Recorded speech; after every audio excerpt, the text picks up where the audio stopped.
Hello အားလုံးပဲမင်္ဂလာပါမမီအီပါဒီနေ့တော့ Mummy Brain ဆိုတဲ့ခေါင်းစဉ်လေးနဲ့ဒါရှင်းလင်းတင်ပြပြီးသွားမှာပဲဖြစ်ပါတယ်ကျမအခုလောလောဆယ်မှာကျမရဲ့သမီးလေးကိုနှုတ်ဖြတ်ထားတယ်ပေါ့နော်အဲ့တော့စပြီးတော့မှနှုတ်ဖြတ်တဲ့အခါမှာကျမတို့ကတော့ဒါဖြည်းဖြည်းချင်းစီနှုတ်ဖြတ်တဲ့လမ်းကြောင်းကိုရွေးချယ်ထားတယ်ပေါ့နော်ဆိုတော့ကျမတို့ဖြည်းဖြည်းချင်းစီပဲကလေးလေးကိုနှုတ်တိုက်တဲ့အကျဉ်းရည်လေးကိုတဖြည်းဖြည်းနဲ့ short ပြီးနောက်ဆုံးပြတ်သွားတဲ့လမ်းကြောင်းအထိကိုသွားမယ်ပေါ့နော်အဲ့တော့ဒီအချိန်မှာဆိုလို့ရှိရင်ကျမ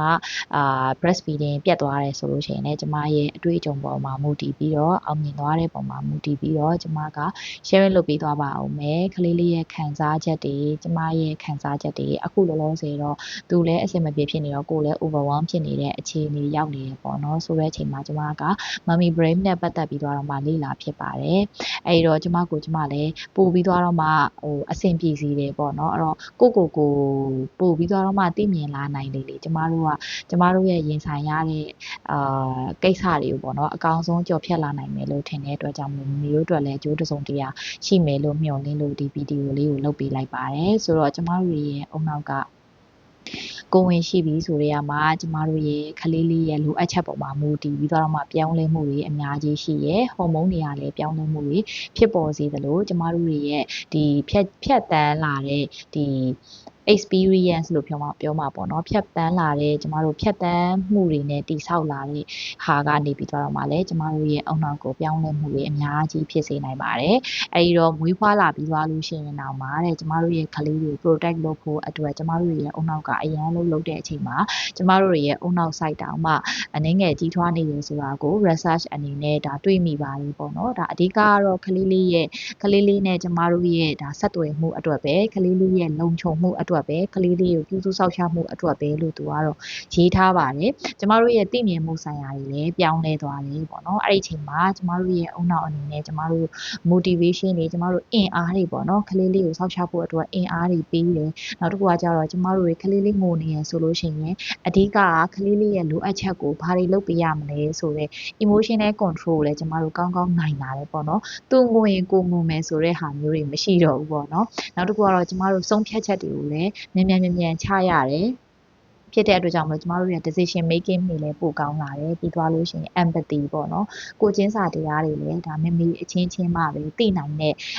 အချက်တွေဖြစ်တဲ့အတွက်ကြောင့်မလို့ကျမတို့ group တွေမှာကြီးလိုက်လို့ရှိရင်လည်းအရန်ကိုအားရပါတယ်အားပေးစကားတွေလည်းအရန်များတယ်လို့အကူအညီဖြစ်စေတဲ့စကားတွေလည်းအများကြီးတွေ့ရတာဖြစ်တဲ့အတွက်ကြောင့်မျိုးအတွက်အင်အားတစ်ခုဖြစ်စေနိုင်တယ်ဆိုတာကိုတွေ့ရတယ်ဒါကဘာနေလာလဲဆိုတော့ဒီလိုမျိုးကိုချင်းစာတရားပို့ပြီးတော့များပြားလာတဲ့ mummy brain ဖြစ်တဲ့ empathy ကနေလာတာဖြစ်ပါတယ်နောက်တစ်ခုကတော့ sensory awareness ပေါ့နော်ကလေးလေးတွေရဲ့အတန်တွေစကားပြောတန်တွေချိုးတာတဲ့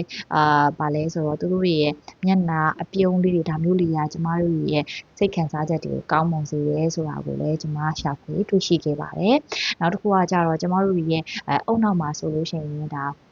ပြောင်းလဲမှုဖြစ်စေတာကဟော်မုန်းတွေပြောင်းလဲမှုကြောင့်လည်းအုံနောက်မှာပြောင်းလဲမှုဖြစ်စေနိုင်တယ်လို့နောက်တစ်ခုကတော့ကျမတို့ရဲ့ဒီပေါ့နော် life experience ဘဝခရီးစဉ်တွေကနေပြီးတော့မှပြောင်းလဲမှုတွေလည်းဖြစ်စေနိုင်တယ်အဲ့ဒီမှာ neuroplasticity ဆိုတာကအုံနောက်ကကြီးထွားမှုကိုဖြစ်စေနိုင်တယ်လို့နောက်တစ်ခုကတော့ကျမတို့ရဲ့အုံနောက်မှာဆိုလို့ရှိရင်ပြန်လည်ဖွံ့ဖြိုး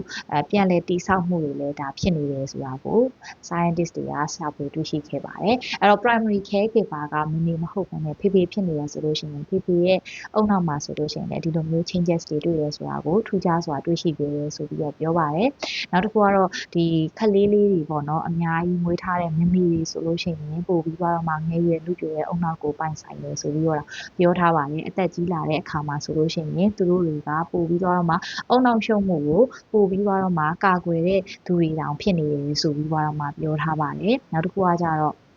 စိတ်ဖိစီးမှုတွေအရန်များနေပြီဆိုတာကလည်းကျမတို့ရဲ့အတွက်ပုံမှန်ပဲဖြစ်ပါတယ်။ဘာကြောင့်လဲဆိုတော့ကျမတို့အိပ်ရေးပြတ်တယ်ပြီးသွားလို့ရှိရင် social support တွေအခုဆိုလို့ရှိရင်ကျမတို့တွေကဒါ family တွေဆိုလို့ရှိရင်လည်း nuclear family တွေပုံများလာတယ်ဒါမိသားစုနဲ့ကိုယ့်ရဲ့ကလေးလေးနဲ့အဖေအမေနဲ့ဒါပဲနေတဲ့လူတွေများလာတယ်နောက်တစ်ခါကျတော့မျှော်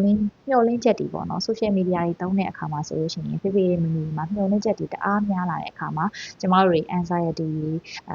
ပို့ပြီးတော့မှတက်တယ်ပေါ့နော်အဲ့ဒီခါမှာ stress တွေပိုတက်တယ် sensitive တွေပိုဖြစ်တယ်ပို့ပြီးတော့ဒေါသထွက်လွယ်တယ်ပေါ့နော်ပို့ပြီးဒေါသထွက်လွယ်တယ်ကိုယ့်ကိုယ်အပြစ်ရှိစိတ်တွေပို့ပြီးခံစားရတယ်နောက်တစ်ခုကကျတော့ပို့ပြီးတော့မောဟိုက်တယ်ပင်ပန်းတယ်ဆိုတဲ့ခံစားချက်တွေကကျမတို့တွေပုံမှန်ပဲဖြစ်ပါတယ်ဒါပေမဲ့ကျမတို့တွေကဒီဟာကိုတတိရှိနဲ့အကောင်းဆုံးရင်ဆိုင်ကြော်ဖြတ်နိုင်မယ်ဆိုတာကိုလည်းစိတ်ထဲမှာထားရှိပေးပါအချိန်တစ်ခုပဲပြီးသွားလို့ရှိရင်အားလုံးကပို့ပြီးတော့အဆင်ပြေသွားဖို့ပဲဖြစ်လာမှာဆိုပြီးတော့ကိုယ့်ကိုယ်ခေါင်းပို့ပြီးတော့မှဖြစ်စေဖို့အတွက်လည်းရည်ရွယ်ပြီးတော့မှတိုက်တွန်းပေးထားတယ်ဒီအချိန်မှာကျမတို့တွေ sensitive ဖြစ်တဲ့နောက်ကိုလိုက်သွားတယ်ကိုယ့်ကိုယ်စိတ်ကိုပို့ပြီးတော့မှ control ရဲ့ဘက်ကိုမရောက်လာဘူးဆိုလို့ရှိရင်ဒါကမွေးဖွားပြီးစိတ်တက်ကြတာတွေပြီးသွားလို့ရှိရင် anxiety disorder လို့ခေါ်တဲ့စိတ်တက်ဘာလဲဆိုတော့စိုးရိမ်ပူပန်မှုများတဲ့ဟာ disorder ပေါ့နော်ယောဂပုံစံမျိုးတွေဖြစ်လာတဲ့အထိဖြစ်လာနိုင်တဲ့အတွက်ကြောင့်မို့ကိုယ့်ကိုယ်တတိအရှိလေးနဲ့နေထိုင်ဖို့အတွက်လည်းဒါတိုက်တွန်းပေးပါတယ်နောက်တစ်ခုကတော့ကျမတို့တွေကပို့ပြီးသွားတော့မှဒီအချိန်မှာဆိုလို့ရှိရင်အပြည့်ရှိစိတ်တွေပို့ပြီးသွားတော့မှစိတ်ရှုပ်ထွေးတာတွေဒါမျိုးတွေပိုများနေတယ်ဆိုတာကလည်းကျမတို့တွေမိဘတွေဖြစ်နေတဲ့အတွက်ကြောင့်မလို့ဖြစ်ပါတယ်ကိုယ့်ရဲ့သားသမီးလေးတွေကိုအကောင်းဆုံး protect လုပ်ပေးမဲ့မိမိဖြစ်ဖြစ်မို့လို့ဒီလိုမျိုးအနောက်ပြောင်းလဲမှုဖြစ်နေတာပါဆိုတော့ဗီဒီယိုအတူလေးနဲ့တင်ဆက်ပြသပေးလိုက်ရပါတယ်အားလုံးပဲကျေးဇူးတင်ပါတယ်တက်တာပါနော်